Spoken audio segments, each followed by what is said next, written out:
Em dezembro de 1945, um camponês árabe fez uma descoberta arqueológica surpreendente no Alto Egito. Rumores obscureceram as circunstâncias desse achado, talvez porque a descoberta tenha sido acidental e sua venda no mercado negro ilegal. Durante anos, até mesmo a identidade do descobridor permaneceu desconhecida. Um dos boatos dizia que ele era um vingador de sangue. Outro, que ele havia feito a descoberta perto da cidade de Naj Hammadi, no Jabal al-Tarif, uma montanha repleta de mais de 150 cavernas. Originalmente naturais, algumas dessas cavernas foram escavadas, pintadas e usadas como sepulturas já na sexta dinastia, há cerca de 4.300 anos. 30 anos depois, o próprio descobridor Muhammad Ali al-Samman contou o que aconteceu. Pouco antes de ele e seus irmãos vingarem o assassinato de seu pai em uma rixa de sangue, eles haviam selado seus camelos e saído para o Jabal a fim de cavar em busca de Sabak, um solo macio que usavam para fertilizar suas plantações. Cavando ao redor de uma enorme rocha, encontraram um jarro de barro vermelho com quase 1 metro de altura. Muhammad Ali hesitou em quebrar o jarro, considerando a possibilidade de que um jinn, um espírito, pudesse viver lá dentro. Mas ao perceber que também poderia conter ouro, levantou sua enxada, quebrou o jarro e descobriu dentro dele 13 livros de papiro, encadernados em couro. Ao retornar para sua casa em Alcácer, Muhammad Ali jogou os livros e as folhas soltas de papiro sobre a palha empilhada ao lado do forno. A mãe de Muhammad, Ahmad, admitiu que queimou boa parte do papiro no forno, junto com a palha que usava para acender o fogo.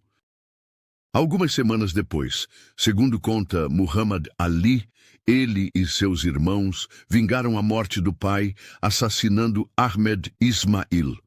A mãe deles havia alertado os filhos para manterem suas enxadas afiadas. Quando souberam que o inimigo de seu pai estava por perto, os irmãos aproveitaram a oportunidade e o mataram. Temendo que a polícia, ao investigar o assassinato, revistasse sua casa e descobrisse os livros, Muhammad Ali pediu ao sacerdote Al-Qummus Basilius Abd al-Masih que guardasse um ou mais deles para ele. Durante o tempo em que Muhammad Ali e seus irmãos estavam sendo interrogados pelo assassinato, Ragib, um professor de história local, viu um dos livros e suspeitou que ele tivesse valor.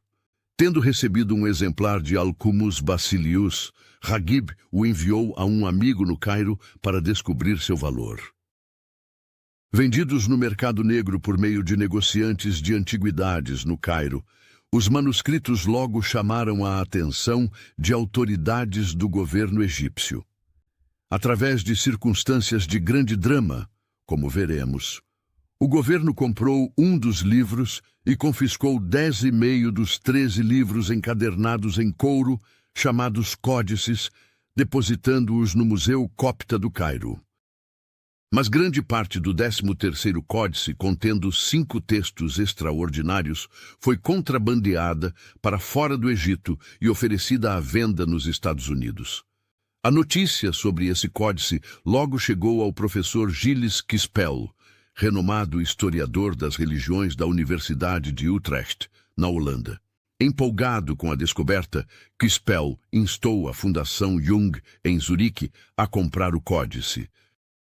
Mas ao conseguir adquiri-lo e descobrir que algumas páginas estavam faltando, ele voou para o Egito na primavera de 1955 para tentar encontrá-las no Museu Copta. Ao chegar ao Cairo, foi imediatamente ao Museu Copta, pegou emprestadas fotografias de alguns dos textos e correu de volta ao hotel para decifrá-los. Ao traçar a primeira linha, Quispel ficou surpreso, depois incrédulo, ao ler. Estas são as palavras secretas que o Jesus vivo disse e que Dídimo Judas Tomé escreveu. Quispel sabia que seu colega H.C. Puech utilizando anotações de outro estudioso francês, Jean Dorès, havia identificado as linhas de abertura com fragmentos de um evangelho grego de Tomé, descoberto na década de 1890. Mas a descoberta do texto completo levantava novas questões. Jesus tinha um irmão gêmeo, como esse texto sugere. O texto poderia ser um registro autêntico das palavras de Jesus? Segundo seu título, ele continha o Evangelho segundo Tomé. No entanto, diferentemente dos evangelhos do Novo Testamento, esse texto se identificava como um evangelho secreto. Gispel também descobriu que ele continha muitos ditos conhecidos do Novo Testamento, mas colocados em contextos inusitados, sugerindo outras dimensões de significado. Outros trechos, Gispel percebeu, diferiam completamente de qualquer tradição cristã conhecida. O Jesus vivo, por exemplo, fala por meio de ditos tão enigmáticos e impactantes quanto os Koan Zen. Jesus disse: "Se fizeres brotar o que há dentro de ti, o que fizeres brotar te salvará. Se não fizeres brotar o que há dentro de ti, o que não fizeres brotar te destruirá." O que Gispel tinha em mãos, o Evangelho de Tomé, era apenas um dos 52 textos descobertos em Nag Hammadi, a transliteração usual em inglês do nome da cidade. Encadernado no mesmo volume estava o Evangelho de Filipe, que atribui a Jesus atos e palavras bastante diferentes dos encontrados no Novo Testamento. A companheira do Salvador é Maria Madalena, mas Cristo a amava mais do que a todos os discípulos e costumava beijá-la frequentemente na boca. Os demais discípulos ficaram ofendidos. Disseram-lhe: "Por que a amas mais do que a todos nós?" O Salvador respondeu e lhes disse: "Porque eu não vos amo como amo a ela." Outros ditos dessa coletânea criticam crenças cristãs comuns, como o nascimento virginal ou a ressurreição corporal, considerando-as interpretações ingênuas e equivocadas. Encadernado junto a esses evangelhos está o apócrifo, literalmente livro secreto, de João, que começa oferecendo-se para revelar os mistérios e as coisas ocultas no silêncio que Jesus ensinou ao seu discípulo João. Muhammad Ali, mais tarde, admitiu que alguns dos textos foram perdidos, queimados ou jogados fora. Mas o que restou é surpreendente. Cerca de 52 textos dos primeiros séculos da era cristã, incluindo uma coletânea de evangelhos cristãos primitivos antes desconhecidos. Além do Evangelho de Tomé e do Evangelho de Filipe, a descoberta incluía o Evangelho da Verdade e o Evangelho aos Egípcios, que se identifica como o livro sagrado do grande Espírito invisível. Outro grupo de textos consiste em escritos atribuídos aos seguidores de Jesus, como o livro secreto de Tiago, o Apocalipse de Paulo, a carta de Pedro a Filipe, o Apocalipse de Pedro. O que Muhammad Ali descobriu em Nag Hammadi, logo ficou claro, eram traduções coptas, feitas há cerca de 1500 anos, de manuscritos ainda mais antigos. Os originais haviam sido escritos em grego, a língua do Novo Testamento. Como Dorès Puech e Gispel já haviam reconhecido, parte de um desses textos fora descoberta por arqueólogos cerca de 50 anos antes, quando encontraram alguns fragmentos da versão grega original do Evangelho de Tomé. Sobre a datação dos manuscritos coptas em si, há pouco debate. A análise do papiro datável, usado para reforçar as encadernações de couro e da escrita copta, indica que foram produzidos por volta de 350 a 400 depois de Cristo. Mas os estudiosos divergem bastante quanto à datação dos textos originais. Alguns deles dificilmente podem ser posteriores a 120 e 150 depois de Cristo, já que Irineu, o bispo ortodoxo de Lyon, escrevendo por volta de 180 depois de Cristo, declara que os hereges se gabam de possuir mais evangelhos do que realmente existem, e reclama que em sua época tais escritos já circulavam amplamente, da Gália até Roma, Grécia e Ásia Menor. Quispel e seus colaboradores, que foram os primeiros a publicar o Evangelho de Tomé, sugeriram a data de cerca de 140 depois de Cristo para o texto original. Alguns estudiosos argumentaram que, por esses evangelhos serem considerados heréticos, devem ter sido escritos depois dos evangelhos do Novo Testamento, datados entre 60 e 110 depois de Cristo. Mas, recentemente, o professor Helmut Quester, da Universidade de Harvard, sugeriu que a coletânea de ditos encontrada no Evangelho de Tomé, embora tenha sido compilada por volta de 140 depois de Cristo, pode conter tradições ainda mais antigas que os próprios evangelhos canônicos, possivelmente tão antigas quanto a segunda metade do primeiro século, 50-100 depois de Cristo. Tão antigas ou até mais antigas do que Marcos, Mateus, Lucas e João. Os estudiosos que investigaram a descoberta de Nag Hammadi constataram que alguns dos textos narram a origem da raça humana em termos muito diferentes da leitura tradicional do Gênesis. O Testemunho da Verdade, por exemplo, conta a história do Jardim do Éden do ponto de vista da serpente.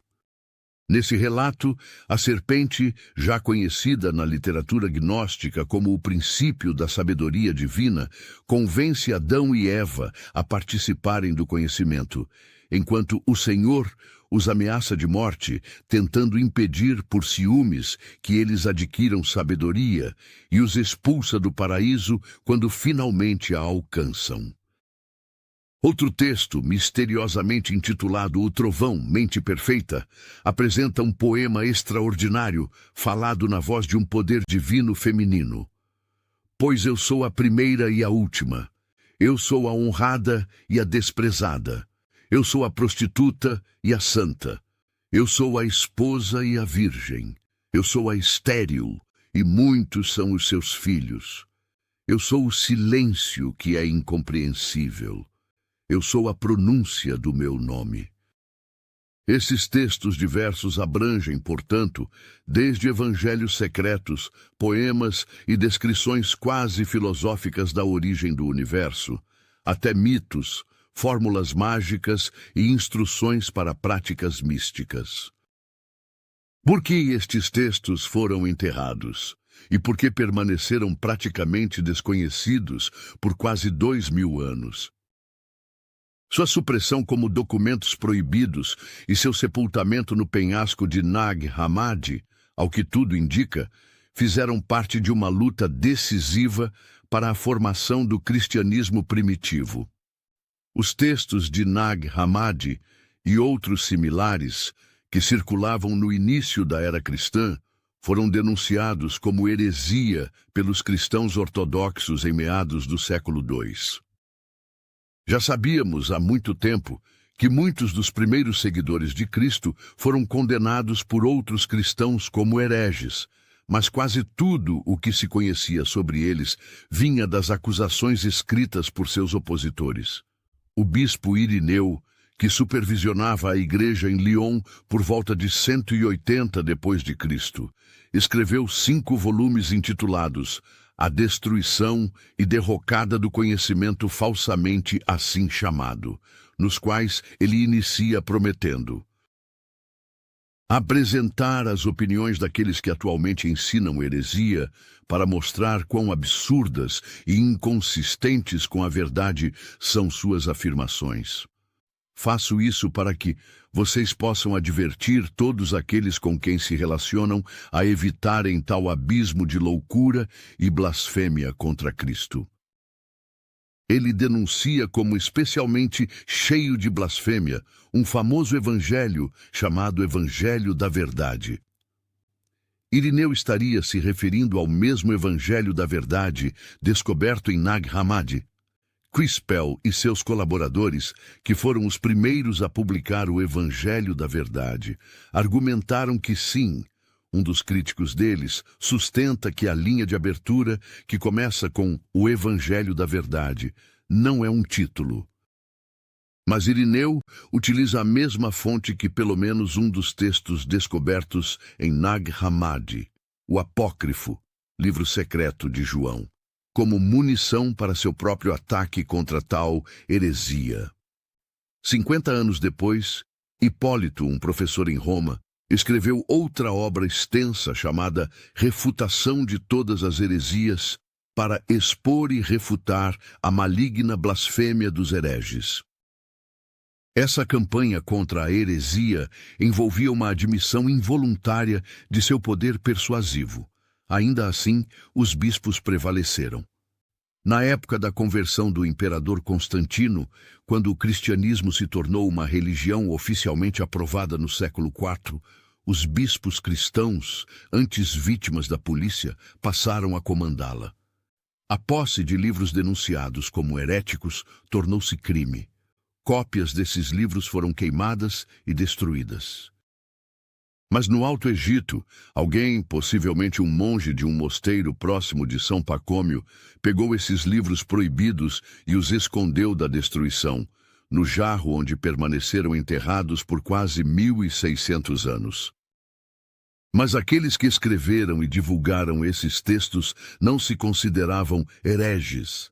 A maioria das obras usa uma terminologia cristã, inequivocamente relacionada a uma herança judaica. Muitos afirmam oferecer tradições sobre Jesus que são secretas, ocultas para a multidão, que no século II passou a ser chamada de Igreja Católica. Esses cristãos são hoje chamados de gnósticos, do termo grego gnosis, geralmente traduzido como conhecimento. Assim como aqueles que afirmam não saber nada sobre a realidade última são chamados de agnósticos, literalmente não saber. A pessoa que afirma conhecer tais coisas é chamada de gnóstica, saber. Mas gnosis não é principalmente conhecimento racional. A língua grega distingue entre conhecimento científico ou reflexivo. Ele conhece matemática. E conhecimento por observação ou experiência. Ele me conhece, que é gnosis. Como os gnósticos usam o termo, poderíamos traduzi-lo como insight, pois gnosis envolve um processo intuitivo de conhecer a si mesmo. E conhecer a si mesmo, afirmavam, é conhecer a natureza humana e o destino humano. Segundo o mestre gnóstico Teódoto, que escreveu na Ásia Menor, o gnóstico é aquele que compreendeu quem nós éramos e o que nos tornamos, onde estávamos, para onde estamos nos apressando, do que estamos sendo libertados, o que é o nascimento e o que é o renascimento. Ainda assim, conhecer a si mesmo no nível mais profundo é simultaneamente conhecer a Deus. Este é o segredo da gnosis. Outro mestre gnóstico, Monoímos, diz: abandone a busca por Deus, pela criação e outras questões semelhantes. Procure-o começando por si mesmo. Saiba quem está dentro de você que faz tudo seu e diz: meu Deus, minha mente, meu pensamento, minha alma, meu corpo. Conheça as fontes da tristeza, da alegria, do amor, do ódio. Se investigar cuidadosamente essas questões, você o encontrará em si mesmo. O que Muhammad Ali descobriu em Nag Hammadi é, ao que tudo indica, uma biblioteca de escritos, quase todos gnósticos.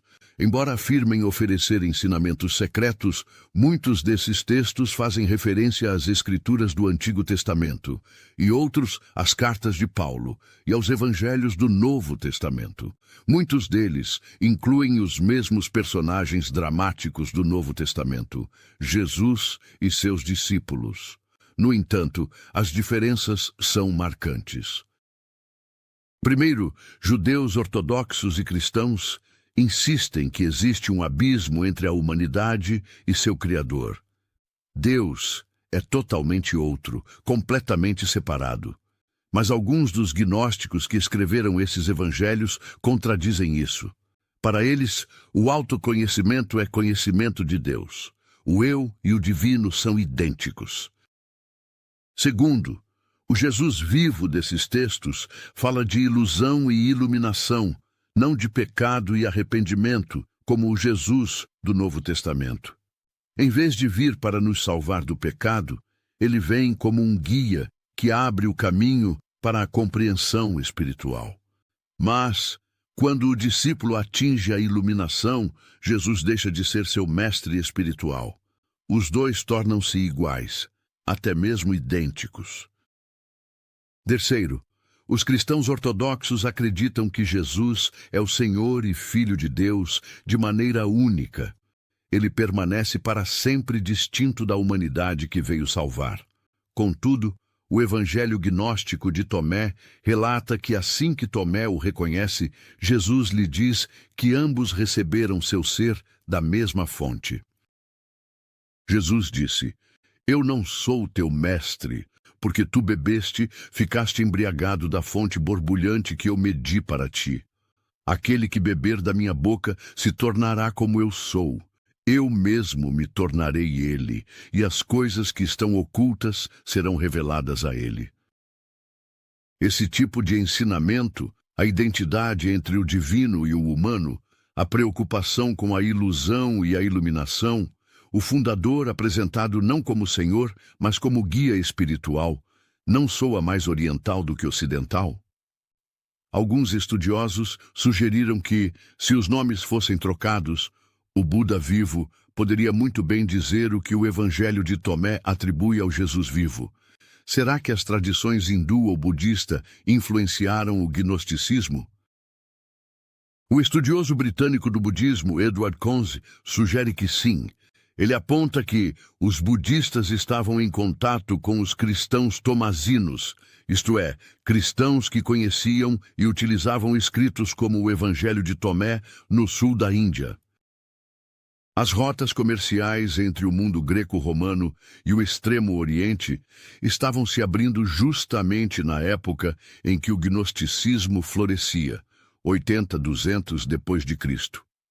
Por gerações, missionários budistas vinham fazendo proselitismo em Alexandria. Também vale notar que Hipólito, um cristão de língua grega que viveu em Roma, conhecia os brahmanes da Índia e inclui sua tradição entre as fontes da heresia. Há, entre os indianos, uma heresia daqueles que filosofam entre os brahmanes, os quais levam uma vida autossuficiente, abstendo-se de comer seres vivos e de toda comida cozida.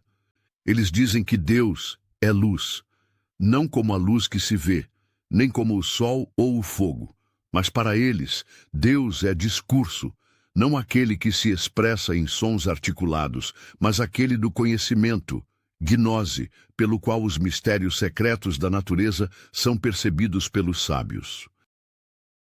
O título do Evangelho de Tomé, atribuído ao discípulo que, segundo a tradição, foi para a Índia, poderia sugerir a influência da tradição indiana? Essas pistas indicam essa possibilidade, mas nossas evidências não são conclusivas. Como tradições paralelas podem surgir em culturas diferentes e em épocas distintas, tais ideias podem ter se desenvolvido em ambos os lugares de forma independente. Aquilo que hoje chamamos de religiões orientais e ocidentais, e que tendemos a ver como correntes separadas, não estavam claramente diferenciadas há 2000 anos. A pesquisa sobre os textos de Nag Hammadi ainda está apenas começando. Aguardamos o trabalho de estudiosos que possam estudar essas tradições de forma comparativa, para descobrir se elas podem, de fato, ser rastreadas até fontes indianas. Ainda assim, ideias que hoje associamos às religiões orientais emergiram no primeiro século, por meio do movimento gnóstico no Ocidente, mas foram reprimidas e condenadas por polemistas como Irineu. Porém, os que chamavam o gnosticismo de heresia, estavam adotando, conscientemente ou não, o ponto de vista daquele grupo de cristãos que se autodenominavam cristãos ortodoxos. Um herege pode ser qualquer pessoa cuja visão de mundo alguém desaprova ou denuncia. De acordo com a tradição, um herege é aquele que se desvia da fé verdadeira. Mas o que define essa fé verdadeira? Quem a chama assim e por quais motivos? Reconhecemos esse problema em nossa própria experiência. O termo cristianismo, especialmente desde a Reforma, passou a englobar uma gama surpreendente de grupos. Aqueles que alegam representar o verdadeiro cristianismo no século XX podem ir de um cardeal católico no Vaticano a um pregador metodista episcopal africano, iniciando um avivamento em Detroit, de um missionário mórmon na Tailândia a um membro de uma igreja de vila na costa da Grécia. E ainda assim, católicos, protestantes e ortodoxos concordam que tamanha diversidade é um desenvolvimento recente e deplorável. Segundo a lenda cristã, a igreja primitiva era diferente. Cristãos de todas as orientações olham para a igreja primitiva em busca de uma forma mais simples e pura de fé cristã. Na época dos apóstolos, todos os membros da comunidade cristã compartilhavam seus bens e propriedades. Todos criam nos mesmos ensinamentos e adoravam juntos. Todos reverenciavam a autoridade dos apóstolos. Somente após essa era dourada é que surgiram os conflitos, e então a heresia. É o que afirma o autor dos Atos dos Apóstolos, que se identifica como o primeiro historiador do cristianismo. Mas as descobertas em Nag Hammadi abalaram essa visão. Se admitirmos que alguns desses 52 textos representam formas iniciais do ensinamento cristão, talvez tenhamos que reconhecer que o cristianismo primitivo era muito mais diverso do que quase qualquer um esperava antes das descobertas de Nag Hammadi. O cristianismo contemporâneo, por mais diverso e complexo que nos pareça, pode, na verdade, apresentar mais unanimidade do que as igrejas cristãs dos séculos I e II. Pois, desde aquela época até hoje, quase todos os cristãos, sejam católicos, protestantes ou ortodoxos, compartilham 3 premissas básicas. Aceitam o cânone do Novo Testamento, confessam o credo apostólico, afirmam formas específicas de instituição eclesiástica. Mas cada um desses 3 elementos, o cânone das Escrituras, o credo e a estrutura institucional, só surgiu em sua forma atual por volta do final do segundo século. Antes disso, como atestam Irineu e outros, numerosos evangelhos circulavam entre os diversos grupos cristãos, indo desde os evangelhos do Novo Testamento, Mateus, Marcos, Lucas e João, até escritos como o Evangelho de Tomé, o Evangelho de Filipe, o Evangelho da Verdade, além de muitos outros ensinamentos secretos, mitos e poemas atribuídos a Jesus ou a seus discípulos. Alguns desses textos, ao que tudo indica, foram descobertos em Nag Hammadi. Muitos outros estão perdidos para nós. Aqueles que se identificavam como cristãos sustentavam crenças e práticas religiosas muito diversas e muitas vezes radicalmente distintas entre si. As comunidades cristãs, espalhadas pelo mundo conhecido, organizavam-se de formas que variavam amplamente de um grupo para outro. Este vídeo está ficando grande, então vamos dividi-lo em 2 partes. Continuaremos no próximo. Obrigado!